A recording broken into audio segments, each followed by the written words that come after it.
Souvent on dit bienvenue Saint-Esprit.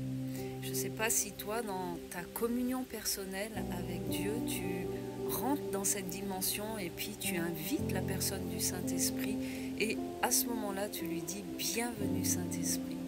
Et ce matin je réfléchissais par rapport à cette dimension de dire bienvenue Saint-Esprit. Et la question que j'aimerais laisser aujourd'hui c'est quand on dit bienvenue Saint-Esprit, qu'est-ce qu'il en est réellement dans ce bienvenu? Alors je ne sais pas si toi, tu as déjà vécu cette expérience d'être invité quelque part dans une maison, par une famille ou par quelqu'un, et puis de te rendre compte où on va te dire bienvenue, mais tout ce que l'on va te traduire te parle que tu n'es pas le bienvenu dans la maison, c'est-à-dire où on ne te met pas à l'aise, où on ne t'accueille pas comme on devrait t'accueillir, où on va te faire comprendre d'une manière ou d'une autre, par des attitudes, par la façon dont on va considérer ta venue, ou le temps qu'on va passer avec toi, ou la qualité de ce temps passé avec toi va traduire plus finalement la réalité de ce bienvenu que de dire bienvenue. Et je crois qu'à un moment, on doit se poser la question comment nous, quand on dit bienvenue Saint-Esprit, on accueille véritablement, c'est-à-dire qu'on va considérer la personne qu'il est. C'est-à-dire qu'à un moment, on peut dire bienvenue, mais on ne rentre pas en communion avec lui. Le Saint-Esprit désire une communion. Il nous a été donné, laissé pour être avec nous dans une relation. Et puis, on se rend compte que la parole de Dieu nous dit, nous sommes le temple du Saint-Esprit. Tu es le temple du Saint-Esprit.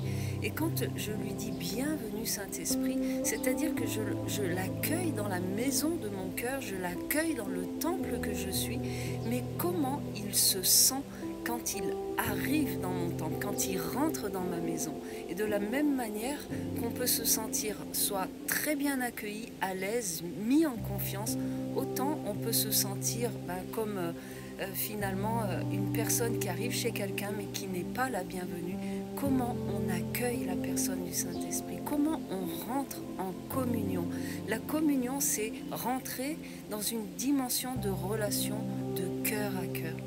Et on peut être invité chez quelqu'un, mais ne pas rentrer en relation de cœur à cœur. Soit la personne est fermée, soit elle a mis une distance entre je t'accueille, mais tu ne dépasses pas ses limites. Et puis on peut être chez la personne, mais être sans communion.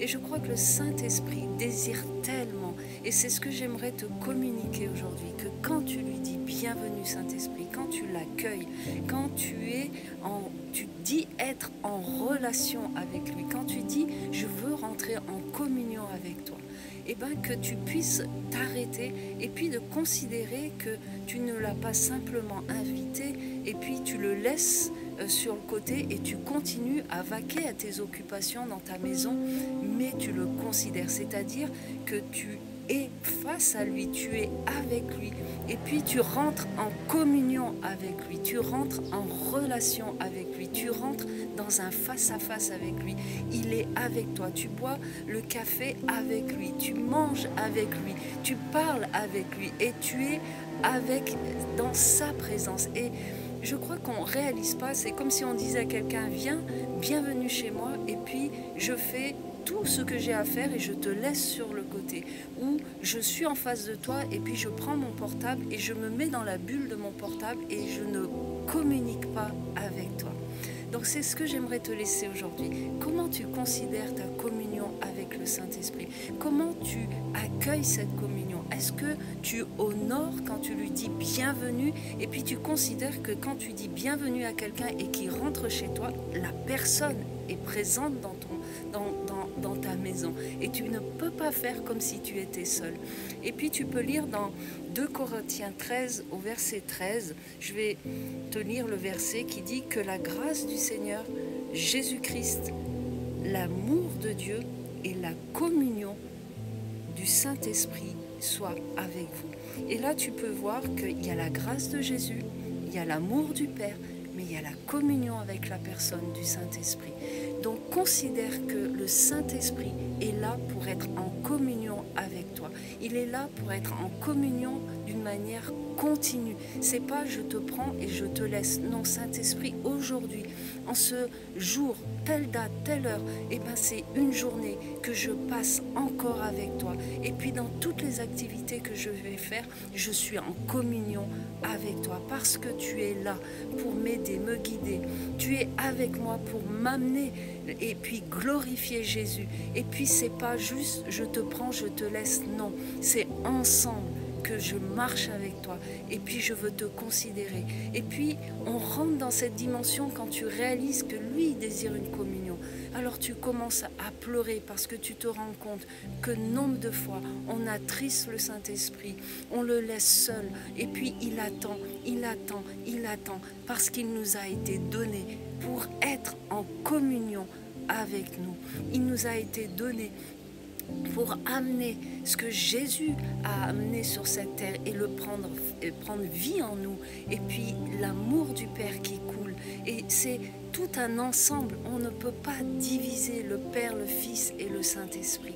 Alors considère la personne du Saint-Esprit aujourd'hui. Quand tu lui dis bienvenue, ne le laisse pas seul. Quand tu lui dis bienvenue dans mon temple, ne l'ignore pas. Quand tu lui dis bienvenue dans ma maison, prends du temps avec lui. Et puis ne te mets pas dans une bulle, comme on pourrait être dans une bulle face à une personne. Elle est là, mais je suis dans mon monde, je suis avec mon portable, je ne suis pas dans une relation.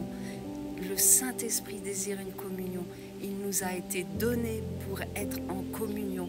Donc vraiment, je t'encourage à considérer la personne du Saint-Esprit et puis que nos cœurs puissent lui demander pardon à chaque fois où on l'a laissé seul, à chaque fois où on l'a méprisé, à chaque fois où on lui dit bienvenue, puis on fait tout pour qu'il ne se sente pas bienvenu dans la maison de notre cœur, là où on va l'attrister.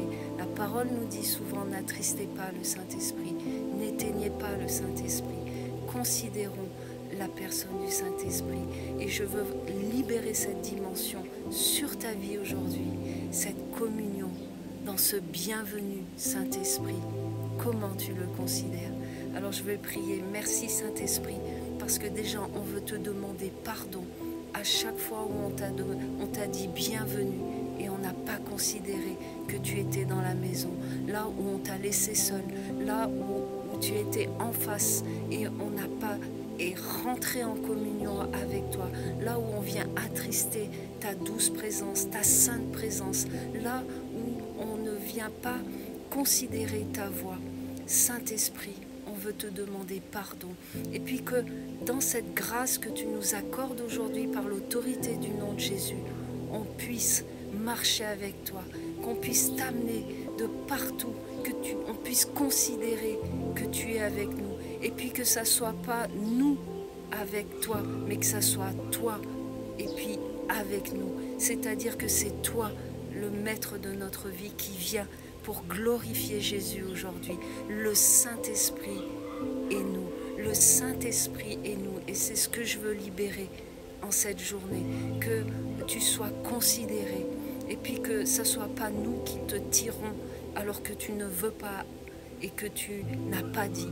Et que ça soit toi, uniquement toi, Saint-Esprit, parce que tu es la personne qui nous a été donnée sur cette terre et qui nous revêt de la puissance de Dieu pour que Jésus soit glorifié et que le Père soit vu, aussi touché, connu dans tout ce qu'il a laissé à travers son Fils bien-aimé.